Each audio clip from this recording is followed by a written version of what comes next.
they're in a boat with a number of divine personages. It's that boat that will eventually take the king, in different forms of that boat, that will take the king through the 12 stages or the 12 hours of the night. The symbolism of a boat on the water demonstrates the consciousness being led through our mysterious interaction with the flow of time, through the landscape of the duat. Through the hours of the night towards its conclusion, a new dawn and a new day.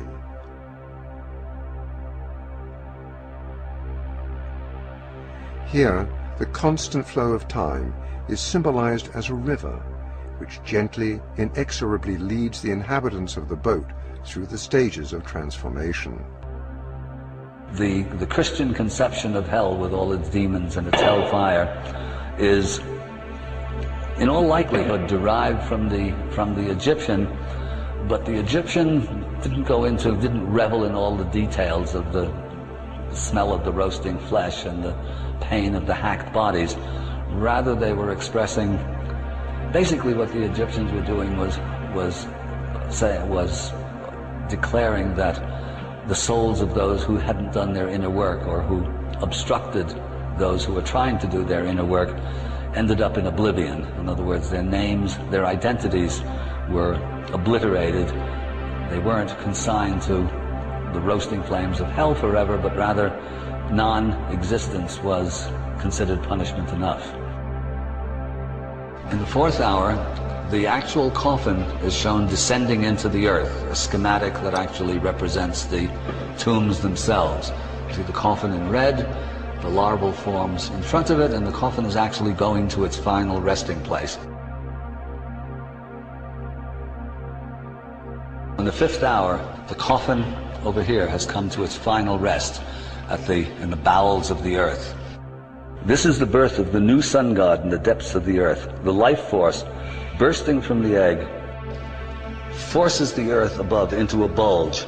At the nadir of the descent of the solar principle, life bursts from its egg with the potential of rejoining the solar source. The winged serpents no doubt are meant to symbolize this potentiality in one form or another. The egg of Sokar represents the final, the most inanimate state of matter.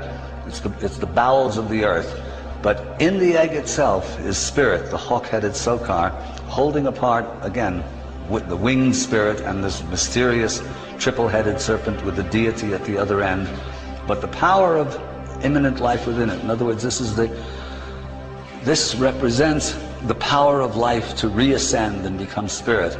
Actually forces a bulge in the earth above it. Still in the register above that, there's a mound of earth on either side, two birds representing Isis and Nephthys, and a scarab underneath, buried in the earth, pulling the tow rope that's attached to the solar bark forward and upward. And the sign all the way up above is the little sign way up here represents heaven. In other words, the power of the entire enterprise is pulling the boat heavenward. It's from its resting place up eventually through its stages of transformation to the heavens. This is the culminant moment of a life well lived. The consciousness rooted in heaven, using the fulcrum of a higher dimension, pulls the lower register to the upper, a bridge, a ladder to the realm of the netta. It is here that we have successfully transmuted physical matter to divine, the summation and consequence of our inner work. In the ninth hour, the boat now continues with a number of mysterious, more mysterious symbols. Khepri, the scarab beetle on the top, is now rolling its egg forward. Its eggs, of course, with its own future enshrined within. The sun rises between two serpents. On the archetypal register, we see a symbolic depiction of the higher processes at work. The beetle rolling its egg towards the sun symbolizes the great work, the creation of a higher consciousness. Next to this, we see another representation of a risen sun between two standing snakes. This may be a depiction of a new consciousness accomplished through the risen Kundalini, symbolized by the standing snakes. The snakes are crossed, perhaps indicating a harmonious interworking between the hemispheres. The crowns on the twins symbolize the solar and lunar principles, which creates another strong symbolic link with the functions and attributes of the left and right brains. If this weren't enough, a further clue reveals itself hidden in the geometry and negative space of the grouping. When compared to an overlay of the human skull, its full meaning becomes more apparent. The risen sun of the higher consciousness appears at the site of the third eye. Precisely the point at which the Egyptians depicted the risen Kundalini cobra in their various statuary and sculpture. The twins each have a hand raised to their heads. They appear to be thinking or drawing attention to the head, further indication of the cerebral nature of the hieroglyph. To the right of that is what seems like a depiction of balance, perhaps indicative of the stability achieved through harmony and balance of the poles of consciousness.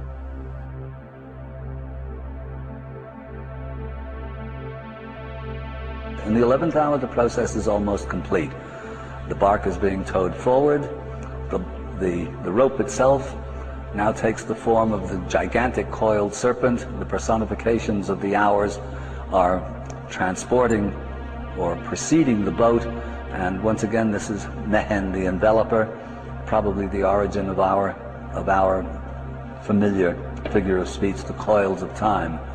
Up in the top register, emphasized in red, a small divine figure riding on a serpent in the company of 10 stars. In other words, this is the serpent in the sky. This is intellect made divine, or the serpent representing duality, once again uniting with, or this is duality reconciled, or a new one.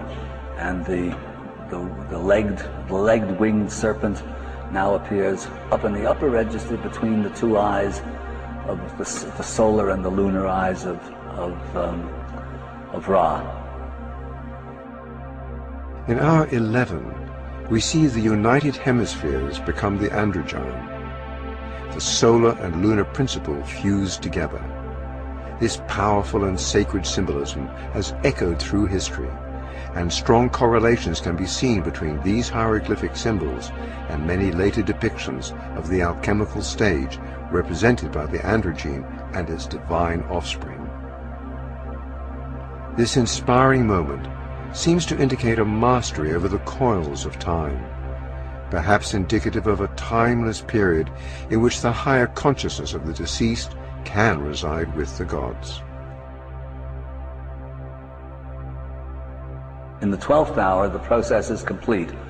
The bark, now with the scarab beetle in the front, is being towed through the backbone of this enormous serpent, which, while the Lubitsch thought was a parallel to the Kundalini energy of the Hindus, in which lies coiled at the base of the spine. Any real technology for navigation through the wheels of the afterlife might also include a gate for a return to physical incarnation. The cycle returns to where it began. And here, this is a parallel expression of the bark of transformation passing through or releasing the Kundalini energy, and this results in a new sun in the scarab beetle pushing associated with the head of the dead king, it's associated with the new sun, pushing its way through the earth into immortality, actually. In other words, it's another expression of the pyramid text. Ba and Ka unite, become a star, join the company of Ra, and sail with him across the sky in his boat of millions of years. It's a similar parallel. This is the same teaching expressed in New Kingdom terminology in this extraordinarily complex text.